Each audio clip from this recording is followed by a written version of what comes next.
We're live. This is a talk on autonomy in biological and technological systems. I'm Dan Estrada. I'm Jon Lawhead. Yeah, and we've been working on this project together. So I've given this talk now twice, variations of this talk.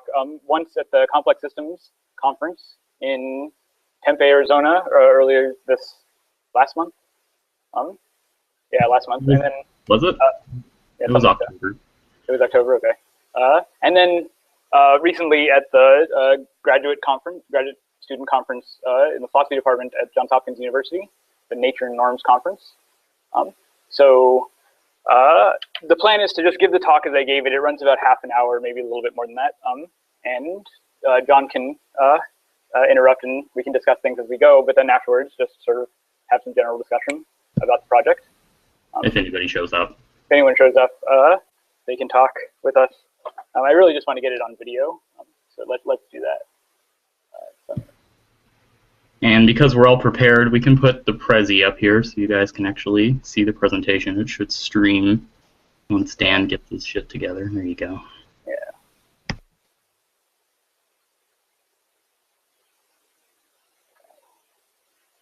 All right. So autonomy in non-biological systems. I want to talk about biological and technological systems. So this is half the talk. This is the Prezi I used at Johns Hopkins. So this project starts as an interest in autonomous robotics. I was interested in how to talk about autonomous robots, what effect they might have on society. But there's a problem talking about autonomous robots from a philosophical perspective, which is that roboticists and philosophers really talk about autonomy in two different senses. You can see this here in the glue right out. When a roboticist talks about autonomy, they really mean outside of immediate control, in the moment of operation. So it doesn't matter that the machine was designed, built, and programmed to do exactly what it's doing. What matters is that while it's doing it, we're not touching it, right? We're not intervening on its operation. If the machine can operate by itself, they consider it autonomous. If it can operate by itself in the moment of operation, then they consider it autonomous. There's reasons for this. There's useful reasons why you want the machine to operate outside of control.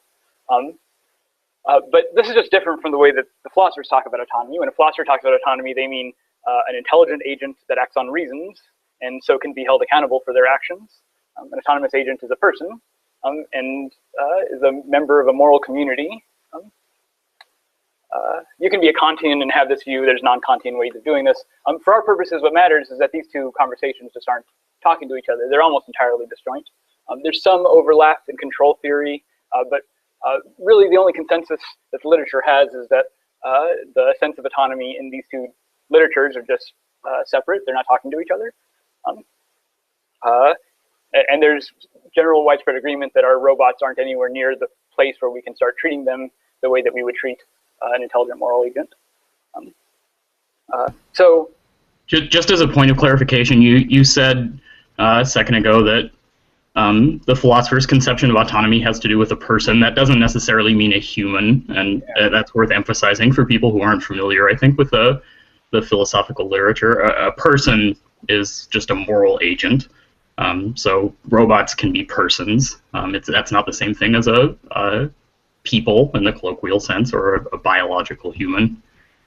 Right. Robots can be theoretically. Robots right. They're candidates. Yeah. Aliens might also be persons.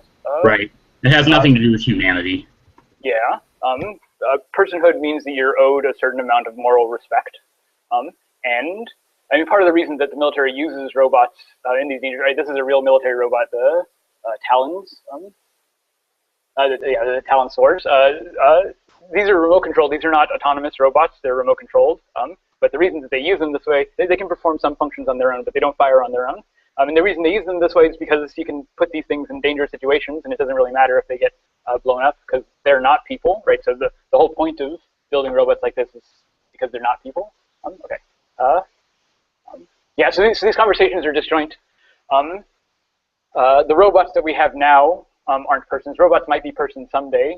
Most philosophers, I think, are willing to grant the hypothetical that maybe someday, if they're sophisticated enough, but they have to reach a level of sophistication that they're just not at yet. And so these two conversations just aren't talking to each other. So our idea was to try to bridge this gap by looking at biological systems. Biological systems are autonomous in some sense. They're more sophisticated than the robots that we have now, but they're not quite as sophisticated as a human being. So the hope is that we can somehow bridge these conversations by looking at biological autonomy.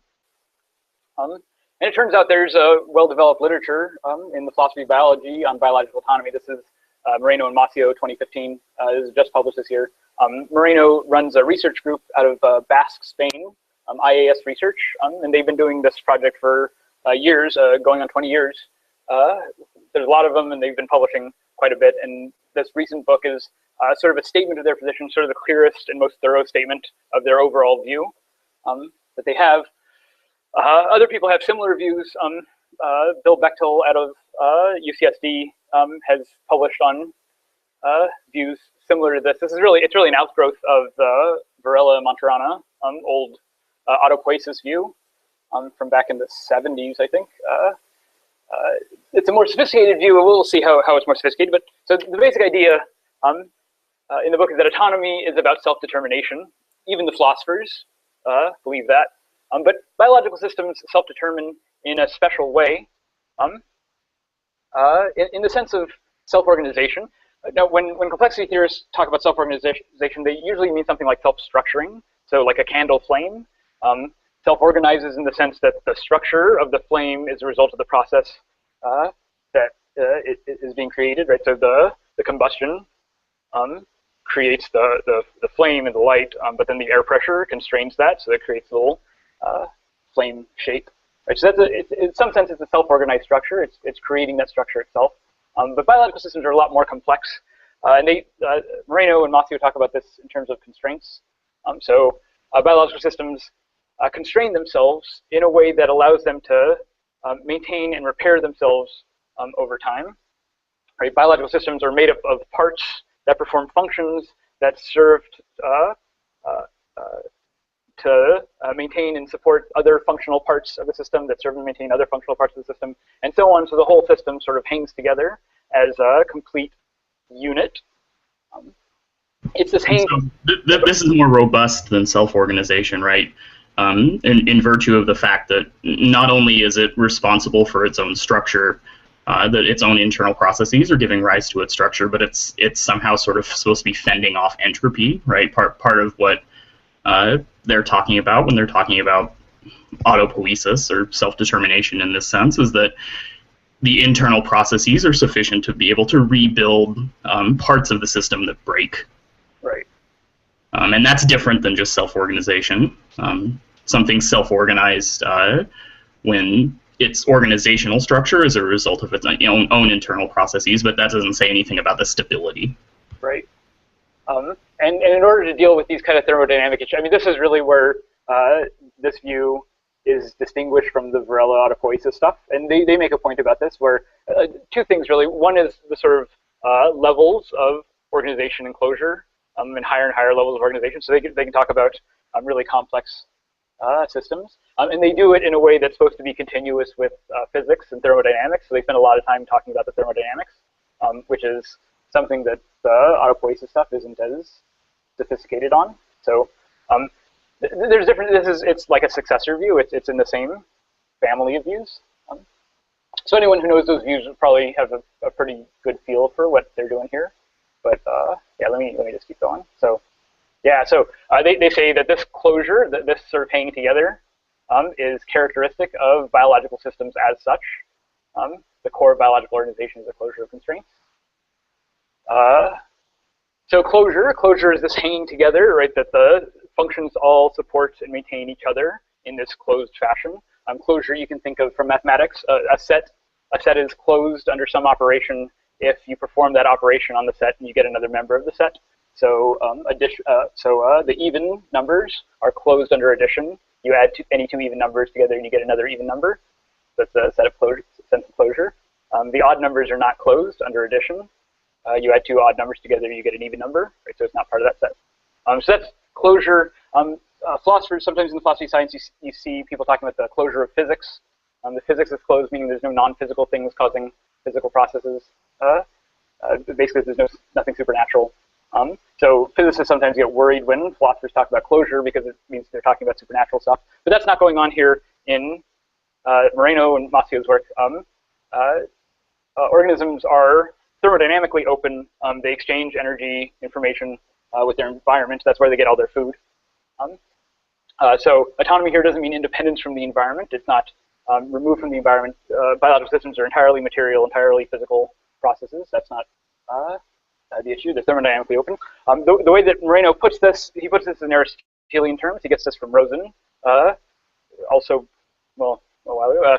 But he puts it in Aristotelian terms. So the way he puts it is that organisms are open to material causation that's thermodynamically open, but they're closed under efficient causation. If you remember, efficient causation is the thing that produces the thing that you want to explain, right? So an artifact is, the cup is produced by produced by someone, and the person is the efficient cause of the artifact. And organisms, the idea is that organisms are the efficient causes of themselves. They're closed under efficient causation. And it's this closed under efficient causation that motivates them to say things like the biological domain represents a distinct causal regime. Not that it's independent of the physics, but that the physics isn't itself enough to explain what's going on in the organism. In order to explain the behavior of the organism, you need to understand not just the physics, not just the thermodynamics, but also its organizational structure, how all the parts support and maintain each other. Right? So you need to understand this closed structure, closed causal structure, this closed functional structure, in order to understand the organism. And they think that's characteristic of biology. That's important to emphasize too. So it's biological systems are physical systems, but they're physical systems that by definition have this self-maintaining feature, right? Self-maintaining set of powers. Yeah, that's right. That's what the next slide here. A system that realizes constitutive closure and agency, even in minimal form, is an autonomous system, and therefore a biological organism by definition. They call this the organizational approach. This is what they mean by biological organization, that a system realizes this kind of regulatory closure. Notice that the therefore, if it's an autonomous system, then it's a biological organism. So if we go back to the robot and philosophy division that we started with, humans come out well on this definition because we're autonomous systems and biological organisms. So there's nothing wrong there. But robots don't look so hot because we might say they're autonomous, but they're not. We're going to be less likely to say they're biological organisms, depending on the robot. So robots don't look like they're doing so well on this approach.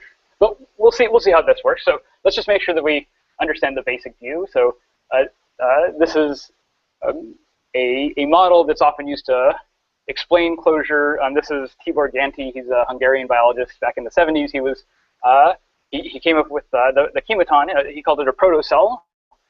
Ganti thought that all living systems derived from systems that had this kind of structure. So this is sort of the simplest kind of structure that gave rise to living systems. Ganti himself didn't talk about closure, but basically everyone who talks about closure refers to the chematon. So here's how the chematon works. So there's three parts to the chematon. One is this metabolic cycle. It's just a thermodynamic process. It takes in energy from the environment, it spits out some waste, and it runs some process, requires energy. The results of that process is a bunch of stuff that it makes. Some of that stuff is waste, and it gets expelled from the system. Other parts that result from this metabolic cycle go into an information processor. The second part of this thing is this information processor, the analog of something like DNA. The information processor's job is to regulate the metabolic cycle, to make sure the metabolic cycle performs its job, keeps the cycle closed. And so this is the regulatory function. It's an information processor. And the regulatory function on the chematon also sort of accumulates parts from the metabolic cycle, and then once it has enough parts to make a new chematon, it makes a new chematon. So the regulatory control is also a replicator, taking parts from this metabolic cycle. Yeah, go ahead. So this is just I'm just clarifying, a minimal functional description of a cell, right? For something to be a cell in the most abstract terms, you need this metabolic cycle, you need a way to build the parts that maintain the metabolic cycle, you need a boundary, and you need a way to reproduce itself. Yeah, that's right. Like a functional diagram of a cell.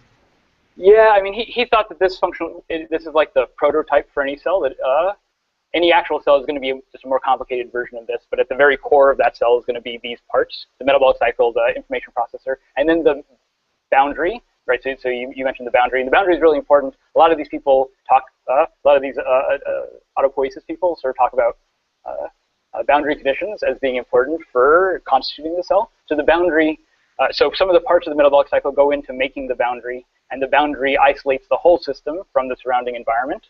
So it can still take in and expel material energy from the system, but inside the boundary, it has a little more control of the conditions, and so it can maintain conditions that supports the metabolic process and the replicator. Yeah, so this is supposed to be the minimal parts of the cell, the protocell. Just for what it's worth, Moreno and his research group, Morazzo, a few years ago, they developed a more complicated version of the chematon, more complicated protocell, but sort of it's supposed to be more thermodynamically accurate, it's supposed to be more physically realistic. But the idea is basically the same. You have this metabolic cycle. It's controlled by a control structure, and then the whole thing serves to make the membrane that isolates that system from the surrounding environment. Right. So this is the core of closure. A system. So it's supposed to be a model of closure. Right. These systems give sort of a minimal view of closure, where all the parts are supporting each other to close the whole system.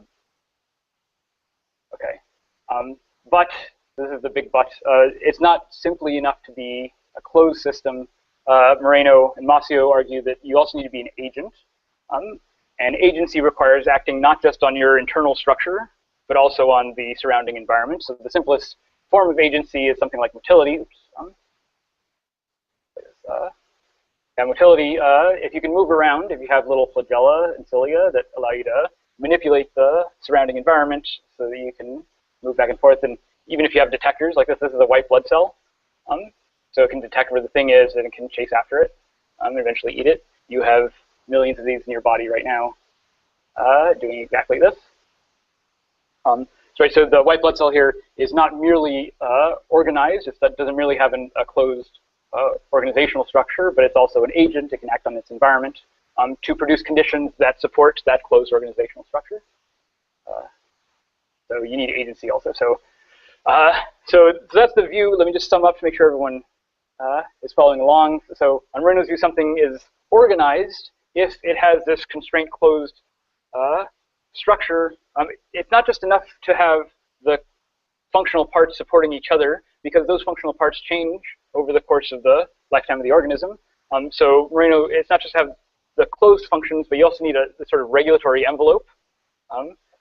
He talks about in terms of metabolism.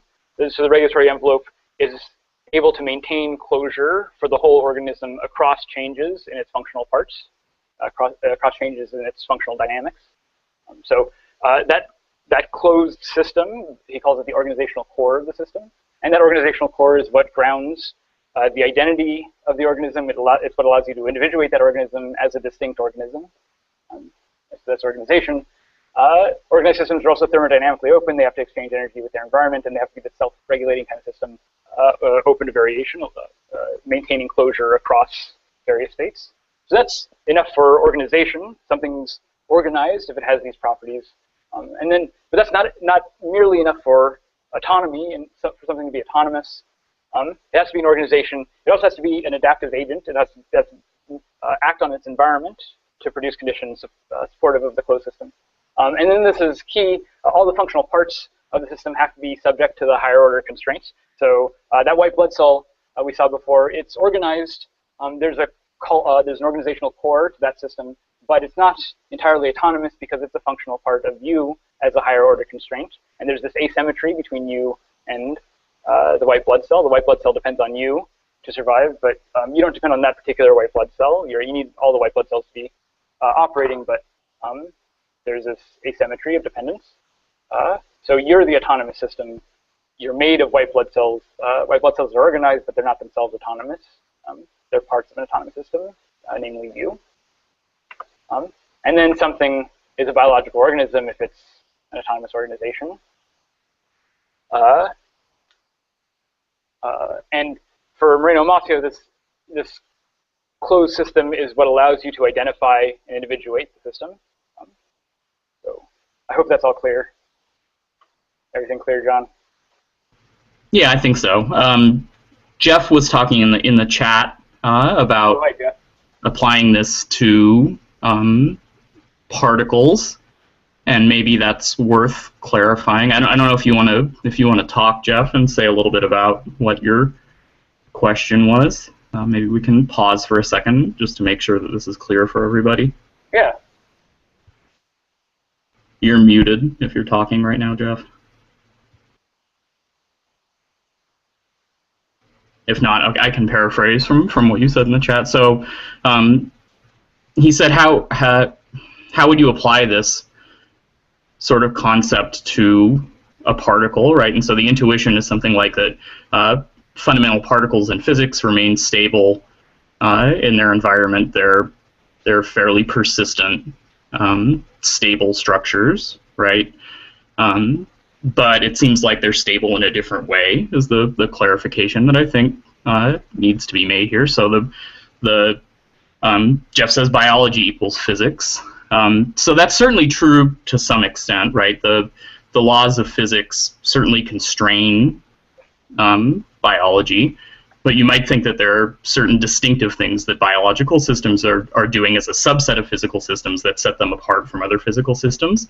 So the analogy that I used is there might be two ways that you can remain stable, right? You can be resistant to damage, or you can be good at repairing damage. So the difference between the human body and the pyramids. So the pyramids are stable and last for a long time in virtue of the fact that it's pretty hard for environmental perturbations to wear them down. So they just sort of persist through all of this damage. The human body lasts for a long time, not in virtue of the fact that it's particularly hard for environmental perturbations to damage it, but because it's good at repairing things as it goes along. You might think that fundamental particles are a little bit more like pyramids than they are like bodies. They're stable in virtue of the fact that there are a lot of perturbations that can happen in the environment that just don't matter to them. They don't affect the kind of structure or functional capacities that they have. One, I think, important point as far as Moreno and all of them are concerned is that at least the fundamental particles, so fermions and bosons, don't have any internal structure, right? They can't fall into this sort of schema of autonomy at all in virtue of the fact that they have nothing that's going on inside of them, supposedly. So Jeff is strenuously objecting here that the rules of physics are biology. This is a dangerous concept, which is awesome. I'm not clear what you mean when you say that they're not separate, Jeff. Surely there are different kinds of patterns that we can identify that are happening in biological systems that are not happening in every single physical system, right? There are laws that I can identify in how something like you or me behaves when the environment does things to it, or how it changes over time, that are not just the laws or not laws that apply to fundamental particles. Super patterns, good, yeah, from the sub-pattern, yeah, I think that's the right way to put it. But those super patterns can be worth investigating in their own right, because they can give us good predictive machinery for thinking about how certain kinds of physical systems, certain classes of physical systems behave in ways that set them apart from ways that other physical systems behave. And so I think what this view is supposed to be doing in the discussion that we're having and the kinds of things that we're concerned about here are delineating or drawing the boundaries around what exactly is the right way to individuate the kinds of physical systems where it's appropriate to have this sort of language, where it's appropriate to think of them as being autonomous, or where it's appropriate to think of them as being biological. So it's certainly right, and I agree, and I think it's important to keep in mind that this is a subset of physics, that these are all physical systems. This is a perfectly naturalistic view in that respect. But there might be more going on than just the physics, even if those patterns are just sort of aggregates or meta patterns or super patterns, as you put it, over and above the physical structure. Does that make sense? Yeah, I think that's right. I think that's how Moreno's going to put it also, that it's the self-repairing that matters. It's not just the stability, but it's the self-maintenance. And the ability to regulate the way that it maintains itself over time. Like there's maintenance stacked on top of maintenance, stacked on top of maintenance.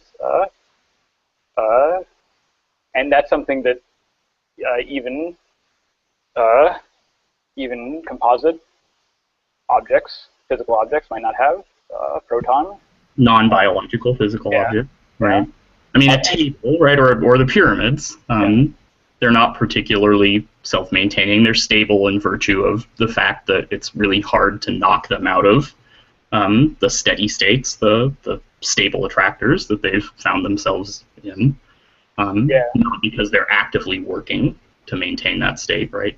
Right. We'll definitely be talking about some more examples of non-biological systems.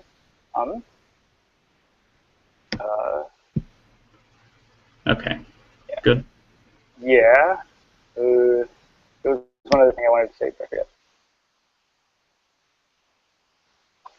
Oh yeah. The other thing I was going to say was that Moreno and Mossio make a big deal out of functional diversity. That it's not just that you maintain some kind of stability, even at a high level, but that you have enough different parts contributing to that mix that you can stay stable across a diversity of functions.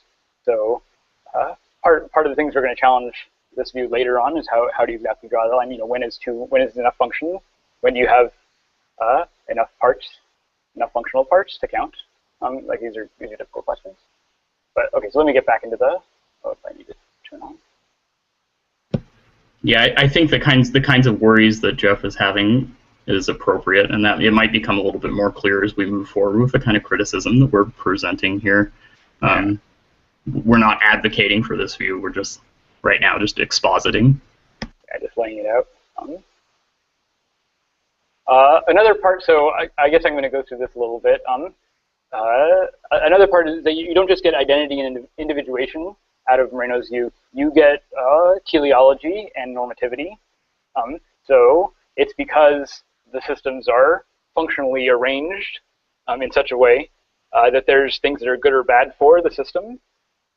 So you get norms, and not just good or bad, but you get sort of higher order norms about how it's regulating itself to achieve these good or bad things. Right? You get all teleology. A functionally organized system has goals, things that it's trying to do, simply in virtue of the way that it's functionally arranged. Nothing gave it these goals. It's not because of its creation, but it's because of its constitution. It's constitutively teleological. It's constitutively goal-oriented. I mean, when it's goal-oriented, you get something like normativity. At least you get function, malfunction. So in philosophy of science, philosophy of biology, this kind of teleological talk, which just comes from their Aristotelian interpretation. But the teleology talk is typically associated with functional accounts, and usually functional accounts have to give some explanation of it. So this is their explanation of a function. Something's a function of a system if it exerts a constraint on that system. It's itself constrained by that system, and the system that it's functionally contributing to realizes closure. So T is a part of a closed system. That's basically their account of functional organization. So the heart is a function of an organism because it pumps blood, which contributes to the maintenance of the organism. The heart itself is maintained by the organism through a variety of means, and then the organism itself realizes closure. All those three things contribute to the heart being a functional part of that organism.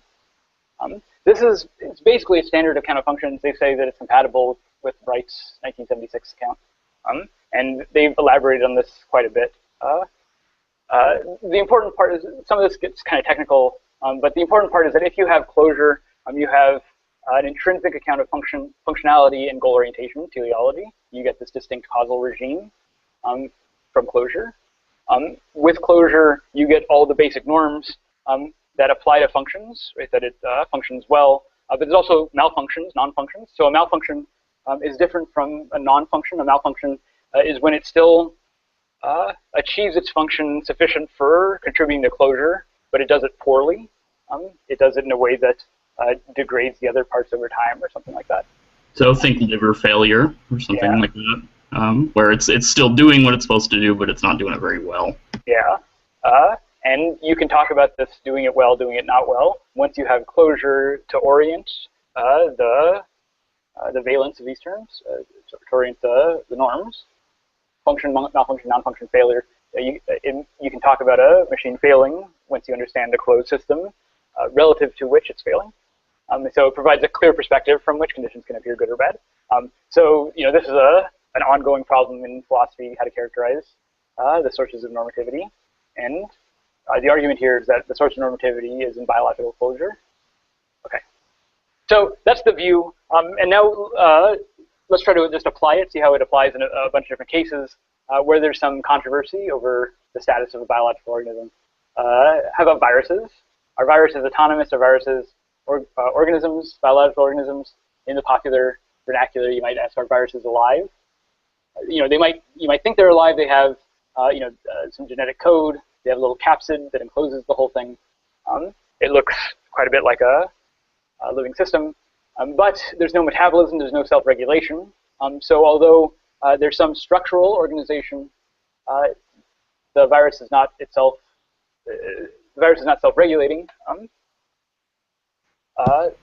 It doesn't look like a chematon, right? And that's sort of the determining factor here. There's no internal processes that are dedicated to building the functional machinery to keep the virus stable and to perpetuate the virus in order to reproduce itself and in order to make copies. It has to infiltrate some sort of host system. It doesn't have that kind of stuff, that kind of machinery internally, and so there's not functional closure in the way that they want there to be. Right. It relies on external things. Right. All the machinery for reproducing the cell, the virus, for making new parts of it, for repairing parts, all that machinery is taken from the host cell. The host cell is a closed system. The host cell itself is closed. When the virus infects the host cell and inserts its DNA, then we have a new organism with different functional parts that itself is closed. Right. So the infected cell is also a closed cell. It's mostly reproducing viruses. But the virus itself is not a closed system. The virus itself is not alive. It's not an agent. It's not acting on its environment directly. It's not autonomous. QED. It's supposed to be a laugh line when I say QED. I usually don't get laughs there, though. So this is what Moreno's theory is supposed to do. It's supposed to give a principled reason for answering these questions, right? Principled justification. It's not an ad hoc justification that viruses are or aren't alive. There's a reason for this, and the reason has to do with closure, where closure is constitutive of biological organization. Viruses are not closed, therefore viruses aren't alive. Yeah, go ahead. I was just going to say, which makes it sort of attractive, right? The idea is supposed to be that this is supposed to cut off a lot of this quibbling philosophical debate or semantic debate by giving a list of criteria for saying this is what counts as a biological system. Biological systems are autonomous. Autonomous systems meet this criteria. Viruses don't. Therefore, we're done, right? It's supposed to be a principle. This is a reason to be attracted to this sort of view. It's motivating. Right. You might disagree with the conclusion, but at least they have reasons that support the conclusion, so you have to attack the theory. Now, here's one reason for not being happy with the view. This is a chart of the tree of life that includes the viruses. Someone recently, this is very recent, they went through the virus database and reconstructed the cladograms for all the viruses. So you see here the whole virus tree of life, and how some viruses go sort of come from families with other viruses in them, share certain properties. Just to note, some viruses don't have capsids. Not all viruses have a capsid around it. Some of them are just strands of genetic material. Some viruses, the so-called megaviruses, have more genes, more parts in them than some of the smallest bacteria. So in terms of size, in terms of functional diversity, there's really no clear division here, but they argue that it's closure, and closure will give you a strong dividing line between the archaea and the rest of the living systems, and the viruses and non-living systems. Viruses are complex. They're interesting for a variety of reasons, but they're not alive. They're not biological organisms. This right here is the reconstruction of the evolutionary tree. And you see that the viruses form this sort of continuous tree with the rest of the living systems. But they want to make a clean break here. And closure is the principle that divides the left side from the right side. All right, there's viruses. Okay. Here's another example, the microbiome. As you know, you have in and around your body lots of non-human cells. In fact, there are more non-human cells in and around your body than there are human cells. These are the bacteria that live on your skin and in your gut and all over your body to help you digest food and help you do all sorts of other things. What do we say about these organisms? Well, on Moreno's view, the organisms in the microbiome are themselves closed, self-regulating autonomous systems, and you're also a closed, self-regulating autonomous system. And what that means is that your microbiome is a distinct organism, or a bunch of distinct organisms, from you as an autonomous system. You and your microbiome together have a symbiotic relationship, and so there's interaction, but it's not the kind of closed regulatory interaction that characterizes an individual biological organism. This is a symbiotic relationship that isn't the tightly closed system.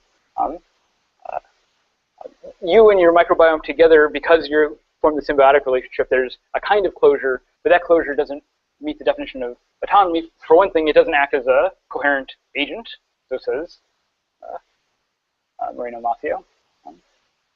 Actually, I don't actually know if they explicitly deal with the microbiome. They talk about... No, I don't think, at least as far as I've seen, they don't. Yeah, they talk about multicellularity. Go ahead. That's part of what makes this an interesting case. So the point of this example, or the reason we're talking about this, is that it's supposed to put pressure on the idea that this is reproducing our intuitive conclusions, right? The microbiome is essential in the most robust possible sense to your continuing to live. If it dies off, you stop being able to digest food, which is an important part of being alive. But on this view, it's going to give an immediate principled reason to think that that you plus your microbiome doesn't count as an organism, and it's in virtue of the fact that there's no top-down constraint of the functional structure of the bacteria that's coming from your body. All right. But that's maybe getting a little bit ahead of ourselves here. Yeah. They might say something like they're relatively autonomous, but you're a distinct autonomous organism from it. You have your own regulatory closed system, and you're symbiotically relating to your microbiome or to the individual autonomous organisms in your microbiome. But these are distinct organisms.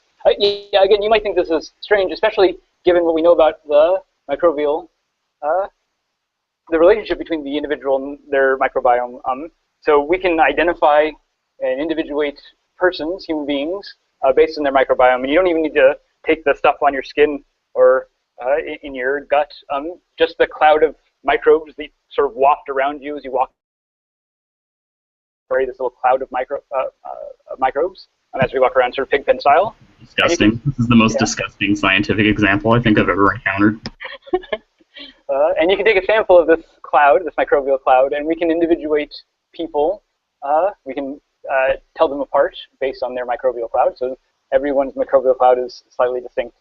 And we can individuate you based on the microbial cloud. So you might think that there's not this strong identity distinction between you and your microbiome. The principle of closure says there is, but maybe we're starting to compile reasons for doubting this principle. There's other really great examples. Yeah, John? I was just reinforcing that. I mean, you might think that something that lives inside of you that's essential for you to continue being alive, if anything counts as a part of you, that should count as a part of you, right? And since this view or this account is telling you that it doesn't, that's maybe reason to start being a little bit uncomfortable or a little bit suspicious of what's coming out of this. Yeah. There's a lot of other examples that we could go through. You know, before I want to go to the carbon cycle, one thing I never did in any of the talks was the sperm example. Moreno has this long and very awkward example of semen. It's not even sperm, it's semen, the function of the semen. So semen plays a problem for this kind of view because so it's a transgenerational function. So the semen doesn't play a function for the organism, but it plays a function for the reproduction of the organism, which isn't itself part of the closed system for the organism. So they spend a lot of time talking about the function of the semen. They don't do this for the egg for some reason. So they do it for the semen. The semen is supposed to be problematic on this view. And weird. Yeah, and so they're what they eventually argue is that there's another sort of transgenerational organism that's being sustained by the function of the semen. So it's not me as an individual, but it's some transgenerational organism, of which both me and my reproductive offspring are functional parts, sort of time-extended parts of this other organism. But that other organism isn't autonomous either, because I'm the autonomous system, and I can't make up other autonomous systems. And so, the point of this, it looked like to begin with, was to try to settle some of these quasi-metaphysical debates intuitively, with reference to science, but the more you sort of start to poke at this view, the more it looks like it's forcing you to say very strange things and do these kind of odd metaphysical contortions Right. to stick with the view. That's kind of the point here. Right. Here's the image of the carbon cycle. They don't actually talk about the carbon cycle. They talk about the water cycle, the hydrologic cycle. And they say the hydrologic cycle might be a closed cycle, but it's not self-maintaining, and therefore it's not an organism. It's necessary for all the organisms to survive. The hydrologic cycle is really interesting for a lot of reasons, but it's not itself an organism because it's not regulatorily closed in the right way. Carbon cycle is another example, same kind of thing. Complex system, closed regulatory system. It's constraint closed. We're all members of the carbon cycle. So is all the industry, and the carbon all moves across these different sources and sinks. How do we divide up the organizations here? Right? Where are the distinct systems that we can individuate in the carbon cycle? So now moving forward we're transitioning from talking about Moreno's view to now talking about a response and our view on this. Yeah. Well, I think I'm going to hammer at Moreno just a little bit more. Right. So, Right. so Moreno wants to say that the way that you individuate in this kind of system is by looking for the closed parts of it. But yeah, so we want to say that there's lots of ways of individuating these systems, and it might not be closure that helps us identify the relevant bits. And it's curious why we would even think the closure would be the defining characteristic here. I mean, when you look at Moreno, he's willing to admit that sometimes this stuff is hard. It's, you know, if the system is really complex, if it's a multicellular system, it might be really hard to find the closed systems, to find the autonomous agent. It might be difficult in some cases, he says, to locate specific agential capacities at the relevant level of organization. Deciding who is the agent may therefore require fine-grained analysis when dealing with multicellular systems whose components are themselves autonomous. It might require fine-grained analysis, but the implication is that you can do it, right? If you do the analysis carefully, you'll find that closed system that makes up the autonomous agents, right? That there is some answer to this question. In many cases, it's a principled answer. It's something that is coming just straight out of theory and out of our definitions of this kind of stuff. Right. So it's always going to lead you in the right direction. It's not empirical or whatever. Yeah, it's almost a prioristic. It's from first principles. We were able to determine which ones are the organisms. I mean, you have to look at the data to figure out where those closed structures lie. But we know that the individuals are the closed structures, and we know that by first principles. So again, they say it might be difficult to determine what level of organization is ultimately responsible for the production and control of the constraints. But they think that some organization is ultimately in control, and it might be difficult to figure it out, but somewhere that closed structure is there. You just have to find it. But when you start looking at where where they're making these distinctions, where these principles come from, it starts to look really suspicious. So at one point, and there's a bunch of places where they give this kind of this style of argument, but here's the point where it's particularly obvious. They're trying to distinguish between the candle as an organized system and biological system as an organized system. So the candle's called a dissipative system, and they say one might object that if such self-maintenance provides relevant grounding for teleology and normativity, then the organizational account should allow functions to be ascribed to physical dissipative systems like the candle. But then they say, but of course, this implication seems unsatisfactory because usually no one ascribes functions to physical systems. So this is an appeal to tradition, right? Traditionally, we don't An appeal to jazz hands. People usually don't do this, so we're not going to do it either. An appeal to tradition. Look, this isn't science. This is not how science is done. He might not take this as a criticism because he's a philosopher, but this really isn't a good way of building theories. Deciding beforehand what you want the theories to look like, right? So, I mean, this quote is him saying explicitly that we want a theory that sufficiently distinguishes between the candles and the other kinds of theories. And if it doesn't do that, it's not a good theory. But why should we do that in the first place? It's circular. So this is bad. We can do better. Can we carve nature at the joints? Philosophers usually talk about this in terms of carving nature at the joints. Well, in some sense we can, but we can't just think that those joints are sitting there waiting for us to carve at them. Jon and I have been talking about this in terms of the system individuation problem. We've been talking about this for a few years in terms of system individuation. Yeah, so... More or less explicitly. Yeah, more or less explicitly. Sort of come together in the last year or so. Yeah. When I did this, I put on the NASA climate. This video is super cool. It is super cool. It's one of the biggest climate supercomputer simulations that we've done. This is a model of the carbon in the atmosphere. All the red is carbon, all the gray is carbon monoxide. The red is carbon dioxide, and the gray is carbon monoxide.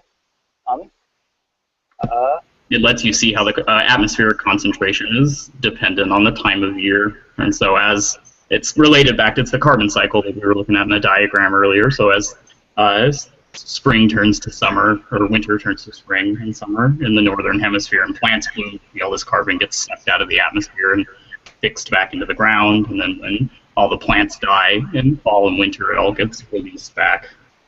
Yeah, and the effect is really dramatic too. It's really bright red. Yeah. So the climate is a complex system. This is Jon's stuff.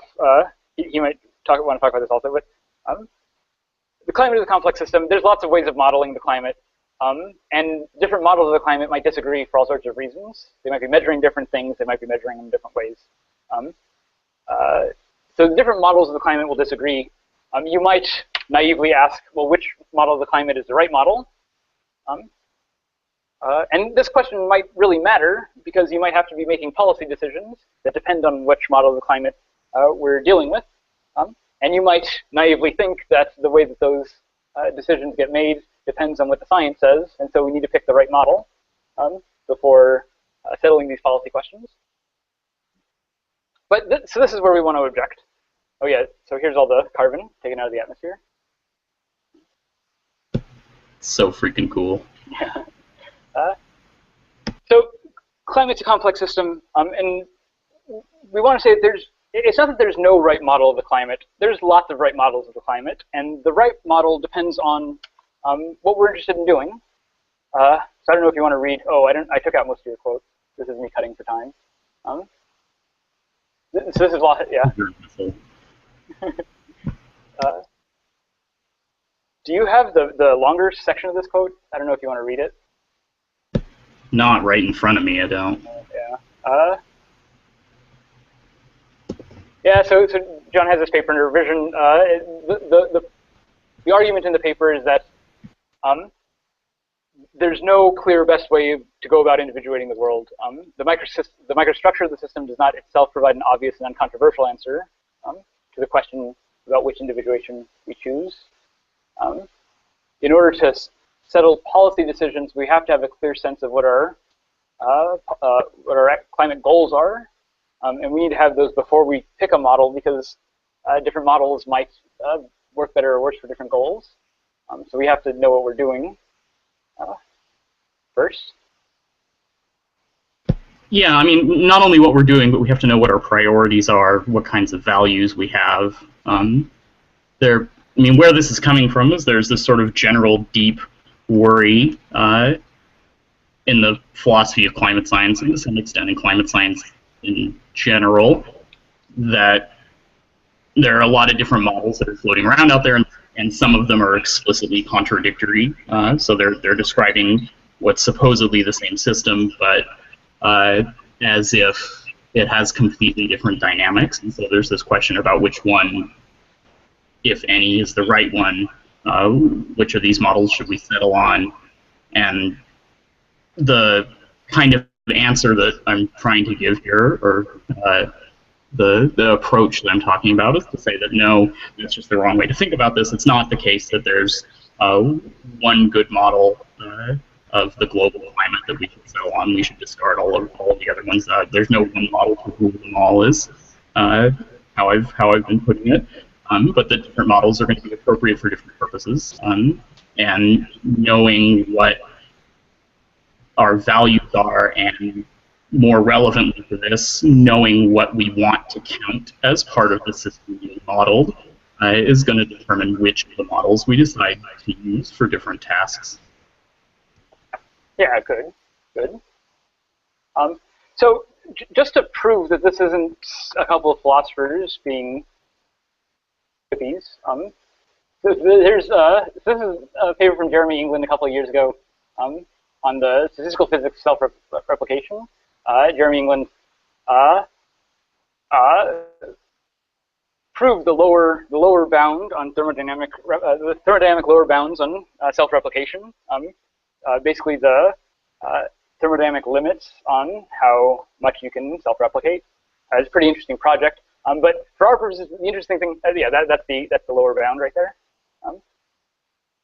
The interesting thing for our purposes here is that the way that he defines the system being self-replicated is not the closed system, but in fact, he says, so he's doing this for E. coli. It's not just the bacterium, but it's also the surrounding broth containing the fluids that it will eat and the oxygen it will breathe, etc. So it's the cell plus the nutrient bath, and that whole system is itself in a thermodynamic bath, exchanging energy with its environment. But for self-replicating purposes, he's considering not just the bounded cell, the cell bounded by the membrane. He's not considering just the closed system, but he's considering the closed system plus the nutrient bath.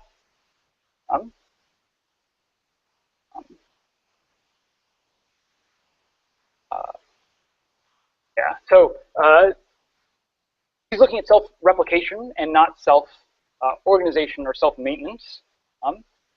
But there's a reason for that, and that's because what the cell is mostly doing is replicating. In fact, very little of its energy is going to self-maintenance, and a whole lot of its energy is going to self-replication. So what the cell is mostly doing, where most of the energy is going, is to self-replication. So that's why it's important to not confine yourself to just the closed system, but to look at it in these broader thermodynamic terms to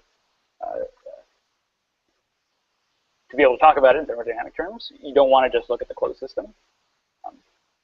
And Jeremy England is not doing this arbitrarily. He's very explicit about this. He says, this is the money quote, so long as we recognize that self-replication is only visible once an observer decides how to classify the self in the system, only once a coarse graining scheme determines how many copies of some object are present for each microstate, can we talk in probabilistic terms about the general tendency for that type of object to affect its own reproduction. So you have to choose what the self is prior to some analysis. You can't discover what the selves are by the analysis. You have to go in with the conception of the self ahead of time. I mean, essentially that's what Moreno is doing, but he thinks he's deriving it from first principles. In fact, no, he's going in with a very explicit conception. Well, I guess an implicit conception of what an organized system looks like, and then he's defining his term so he gets that result. Yeah, I think that's the thing that is really worth emphasizing and hammering here, is that he very much makes it look like what he's doing is coming up with a conception of what counts as a biological system, or the right way to individuate the world into biological organisms from first principles, but that's not at all what's going on. He's coming in with a conception of what what counts as an individual, what counts as an organism, and then building the theory around it. He's going in the opposite direction from the way that he makes it look like he's doing. Right. And I think the way that Jeremy England is doing this is the right way. Just be explicit about what you're doing ahead of time so that you know what you're doing. And don't think this is coming from first principles. This is coming from the way that we've defined our systems. But once we are explicit about these definitions, we can come to really important empirical discoveries, right? This is the thermodynamic lower bound. Anything that's self-replicating is going to be replicating over this bound. That's an important result, and it's a result that comes from treating biological systems as something other than merely the closed systems. Yeah, and so this gets back to the discussion that we were having earlier with regard to Jeff's question, right? I mean, this is the reason to think that this is an interesting enterprise. Once you chunk the world into individuals that share certain characteristics, there might be interesting super patterns, or however you want to put it, that can be discovered there that are useful for making the kinds of predictions that we value and are interested in. But before you can do that, you have to make a decision about how to do this carving, how to carve the world up, how to decide what counts as an individual. Once you've made that decision, there's all this interesting, genuine, mind-independent, naturalistic, empirical work that can be done. So it's not like we're just making shit up, or that the conclusion of this is that all scientific laws are mind-dependent or something like that. Once you've made the decision, once you've individuated stuff, then there are real discoveries to be made. But you need to be explicit, if you're going to be honest, about the fact that the act of individuation is prior to any of this empirical work that's getting done, and it's value dependent. Yeah, it's not mind dependent, but it's in some sense frame dependent, and you have to be explicit about what the framing is. Okay. One more example, just because I like this example. We learned this at the Complexity Conference, actually, from one of the other presenters, Sarah Walker, has been working on the information architecture of the cell. And her research group is working on the fission yeast. So this is the on the left here is the network of protein interactions for fission yeast replication. All these proteins interacting with each other will get the fission yeast to replicate. And you can see here the reason why I like this example is because this is a closed system. This replication loop, so all the proteins are interacting with each other. Some of them are inhibitory relations, and some of them are what's the opposite of inhibitory? Excitatory? I don't know. But they're interacting with each other, and the interaction network here is a closed network. They're all interacting with each other. But what they discovered, which is really interesting, is that only these red nodes are necessary for the majority of the dynamics of the system. In other words, if you have these red proteins in place, then you get most of the dynamics. Most of the dynamics go through. You get most of the cell replicated. The other parts are helpful, but they're not totally necessary. So here we see the attractor space for this network. And then if you just look at the red nodes, you get most of that attractor space back. So they call these red nodes the kernel. And they talk about how you can map the dynamics of replication by only looking at the kernel and not looking at the whole system, not looking at the whole closed system. So this is another case where it's not the closed system that's doing the important individuation, important theoretical work for understanding the dynamics of the organism. What's doing the important work is this other thing, the kernel, the cell plus nutrient path. Right? So, and in general, how you individuate the system is going to depend on what kinds of things you're studying, and the closed system isn't going to be a neat joint on which to carve these worlds. Okay, so with all this in mind, maybe closure isn't necessary for autonomous systems. Actually, let me back up a little bit. This talk is really only doing one half of this gap. We started talking about the gap between robotics and philosophy in terms of autonomy. And really, this talk is only getting from the robotic systems to the organized systems, talking about this gap. There's another gap here from the biological systems to full-blown personhood that we're not going to get to. But even with just what we've laid out, you might think that these give us reasons not to reject all of Moreno's view. I mean, there's lots of things that I like about Moreno's view quite a bit. And in fact, I think sometimes closure might be really interesting to think about. I'm working on this Hellraiser paper right now about closure. It's really fun. But closure might not be the necessary thing. And if it's not the necessary thing, that opens up the possibility that autonomy, that we can talk about autonomy outside of closed regimes. So this is what we did. Me and Jon built a robot, a semi-autonomous robot, richROT. Jon mostly built it. I just talked to him about it. Jon did most of the building work. So richROT is a trash can, a metal trash can. You funded it though, so. Huh? You funded it. Oh, I funded it. Yeah. That's not. You did all the legwork, and the design work. Like he picked it all out himself. So richROT is a trash can, a metal trash can, normal metal trash can. It's unpowered. There's about 30 pounds of kitty litter inside. Keep it pretty heavy. We attached some arms to it, made it a little face. There's a notepad. The notepad has a bunch of instructions that basically don't matter. The really important instruction is about the destination on these orange lines. There's a destination and a time. So the idea, this is based on hitchBot. hitchBot, if you remember, was the hitchhiking robot, Canadian hitchhiking robot, had hitchhiked across Canada, some European countries, was about to hitchhike across the United States when it was violently slain in Philadelphia. That was at the beginning of August, and Burning Man's the first week of September, and so we had the idea between then to do richROT an homage to hitchBot. So we took Burning Man, we took richROT to Burning Man, gave it a destination, and set it up in a couple of locations, see if it would get to its destination. And it did. Well, we set it up 4 times, and 4 times it came back. Twice it came back way ahead of schedule, and twice it came back way behind schedule. Twice it was gone for a couple of days. We didn't know where it was. We thought it was lost. But here it is at the man, right underneath the man. This is out on the playa, a couple different places. You can see here, richROT came back to us with stickers on it. People would draw on it. They attached a little stuffed animal monkey, left a bunch of other GIFs on it, drew a mustache and a big dick on the front of it. So I want to say that richROT is an agent in the sense that it manipulates its environment to perform a function. richROT's function is pretty simple. It just has to get to its destination. And it manipulates people, right? All the burners at Burning Man. It manipulates people in order to perform that function. hitchBot works the same way. hitchBot was a little bit more sophisticated because it had like an iPhone inside of it.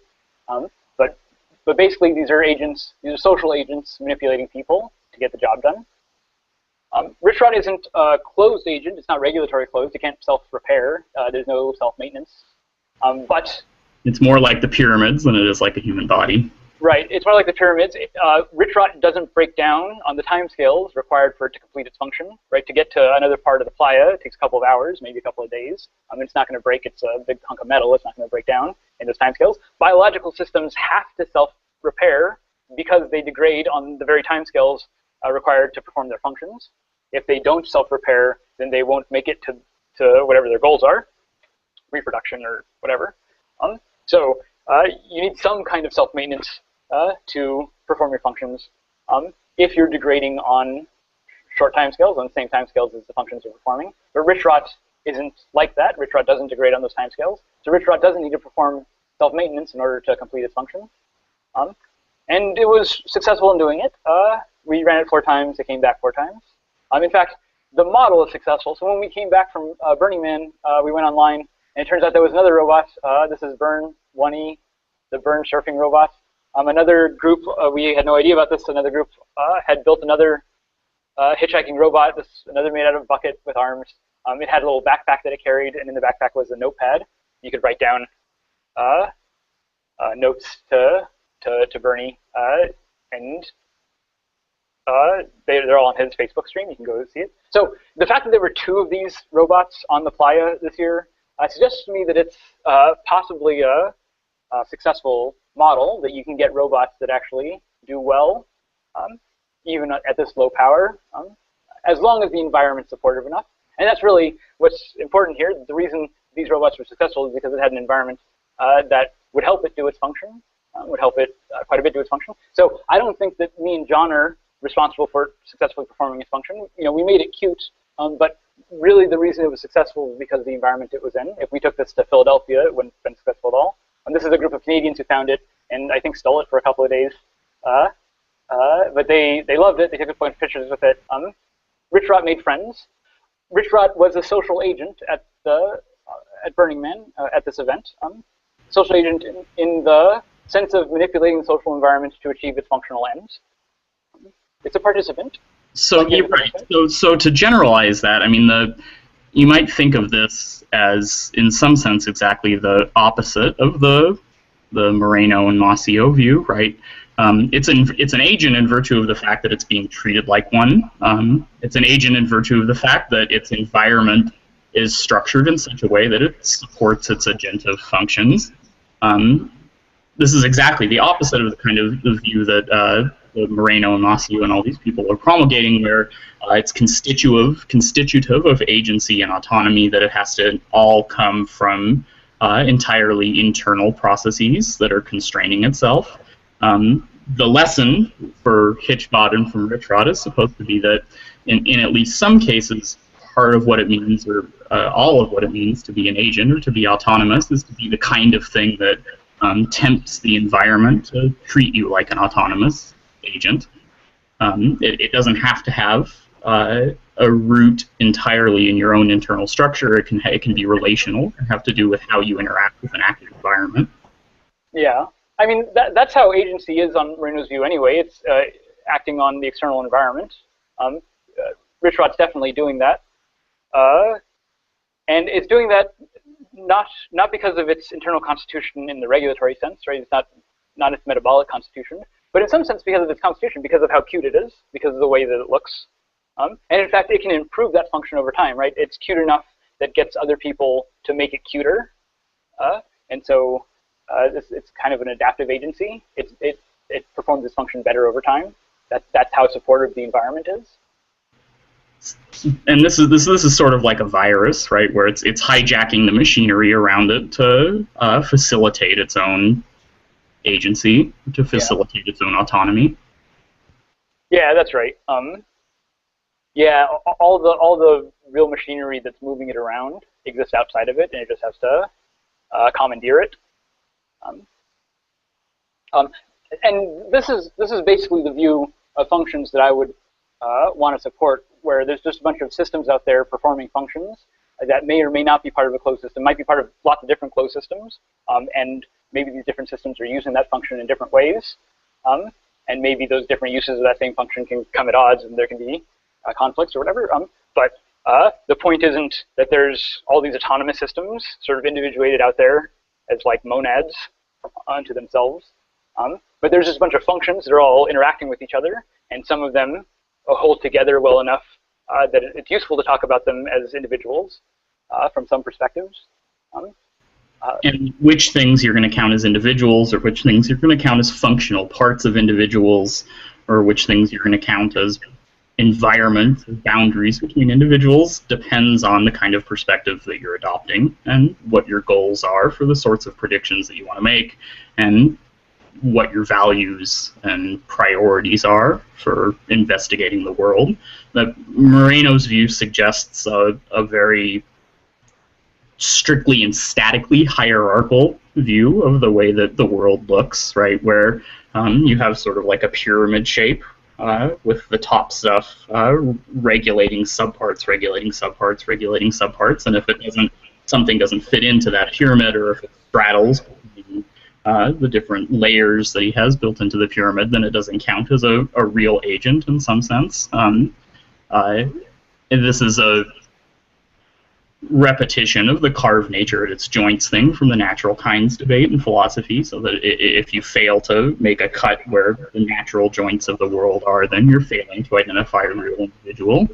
And the claim that we're making here, and I think the context point of the larger criticism, is that there might be lots of different ways to carve things. It's not that there are no joints, and it's not that every carving is as good as any other.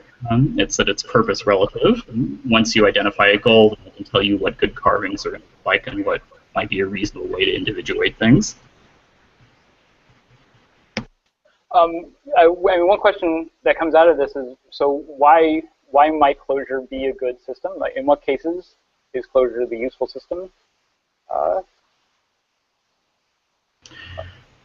Well, so I do think that probably functional closure most of the time is going to be the kind of characteristic that you're looking for, but the point is that what's going to count as the kind of what's going to count as the system that things are closed under, or what's going to count as the function versus the external environmental support or something like that is already dependent on this adoption of one of these stances or one of these ways of individuating something. So it's true that constraint closure is the kind of thing that you're going to look at, but the question of whether or not some chunk of the world is constraint closed depends on where you draw the lines between functional parts and systems and environments. So once you've identified a set of criteria for individuation or a goal for the kind of predictions that you want to make that necessitate individuation, then constraint closure is the kind of thing that you're going to look for. But it's a mistake to think that you can just look at nature without any kind of preconceptions or values or judgments and just read off where the functions are and which things are closed and which aren't. From some perspective, something might look constraint closed, and from another perspective, it might not look constraint closed. It's not that one of those is right and the other one's wrong. It's just that they're different perspectives that are developed for different predictive goals. Right. There's some cases where it's useful to talk about my microbiome as being part of me, and there's that's right. Yeah, that's right. And I mean, so you might want to say that from those perspectives, it's true that it is constraint closed, and that your microbiome is a part of you in the robust way that Moreno and all these people want it to be. That it's regulated by mostly higher order processes from your body and blah blah blah blah blah. But there might be equally well other interesting predictive goals that I might have from the perspective, or from which perspective it doesn't look like the microbiome, the bacteria that constitute the microbiome, are a part of you. Right. So one way of maybe one thing that might help here is to say that when Moreno and Mossio are talking about closure, they're talking about regulatory closure, but sort of closure period. And when the mathematicians are talking about closure, the example I gave of evens being closed under addition, you have to specify the operation being performed that it's closed under. So they say regulatory closure, but they think closure individuates that system, all other things considered. But so if we go back to autonomy, you might not think, it might not be an interesting question, am I autonomous in general, but you might think, am I autonomous in these particular ways with respect to this or that? And in different circumstances, right? There might be certain situations where I could drop you in and it would be quite reasonable to think of you as an agent. There might be other circumstances where I dropped you in and it would be much more reasonable to think of you as part of a larger aggregate agent. Even if none of my constitutive parts have changed? Right, that's right. Yep. It depends on what the scale of the predictions that you're interested in temporally and spatially. It depends on what the environment is and how the constraints are interlocking with one another.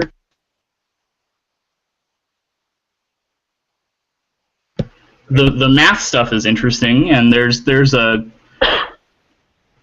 so like the closed under addition thing. There's a hookup to the philosophy of mathematics that I've always sort of wanted to explore with this that I've never gotten around to. It's always been sort of a side project that I've been thinking of doing, of developing this into kind of a contemporary account of like Hilbert's formalism in mathematics, of thinking about math systems as formal systems that are designed for a purpose, and that mathematical truths are like system relative and all that kind of stuff.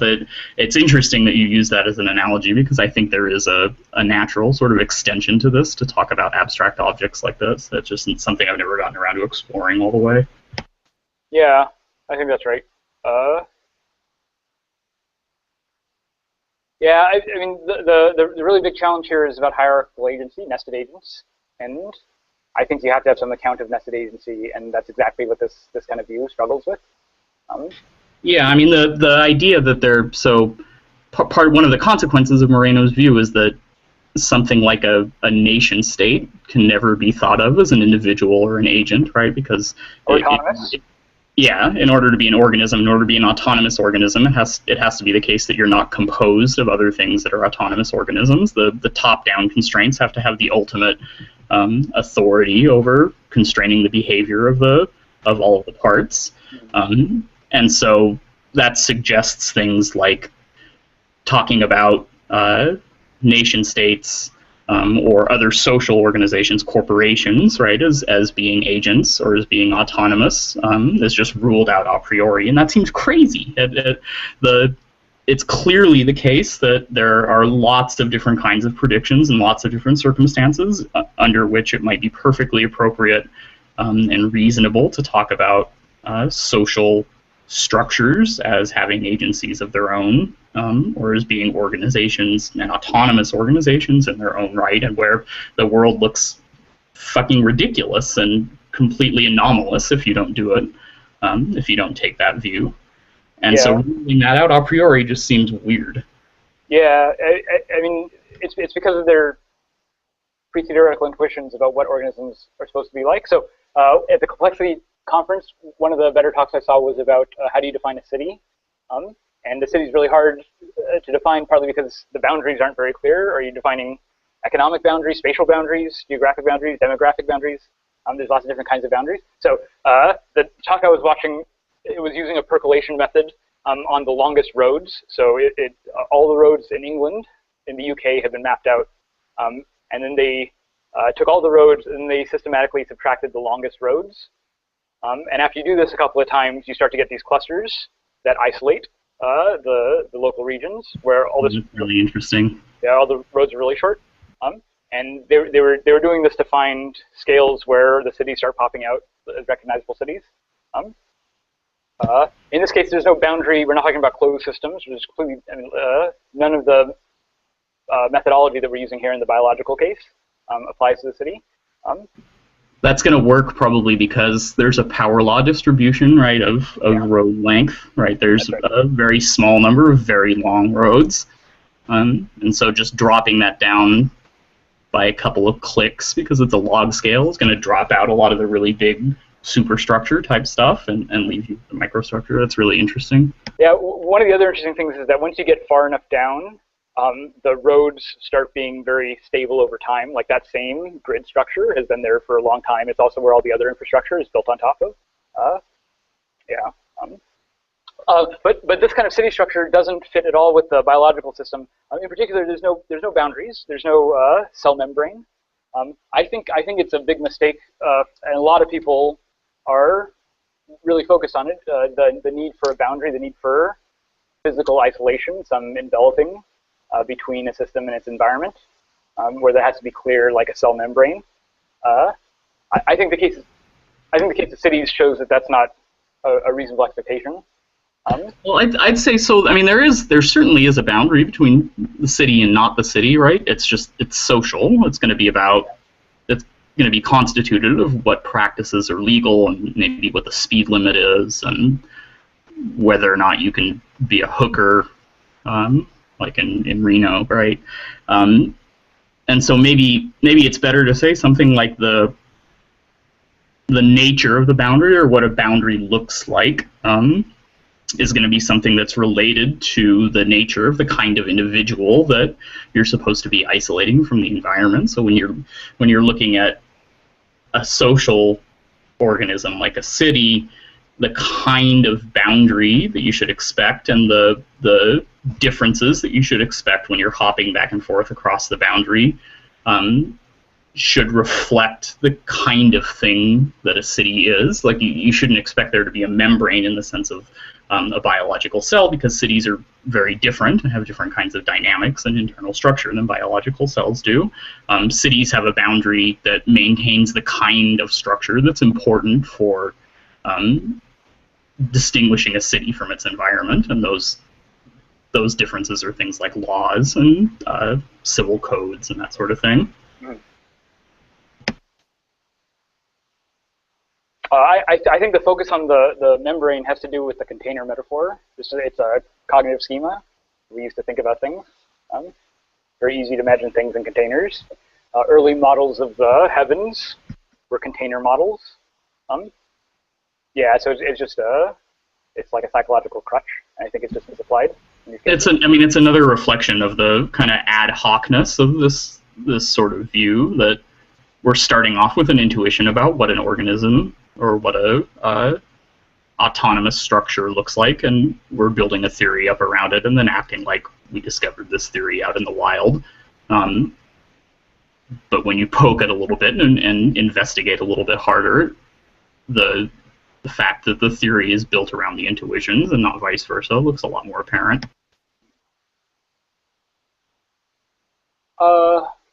I think that's all I really wanted to say. That's really the end of the talk. Yeah, we've been going for an hour and a half. Yeah, okay, why don't we just end it there unless there's any other comments? I don't have anything else to say. I think it would be interesting to come back and talk about some of the things that we just sort of touched on here that we didn't get to explore in depth, maybe in the future. Yeah, I do think also that there's another half of this presentation. Yeah. The robotic stuff. Yeah. Mm-hmm. And especially talking more specifically about what robotic social agents that qualify for the whole Kantian thing would look like as members of the community. So richROT is a participant in the community, but to what extent is he owed participation? Same thing for hitchbot, right? You destroy hitchbot, they can't perform its function anymore, but how much does that matter? How much should we care about that? Whom have you wronged? Yeah.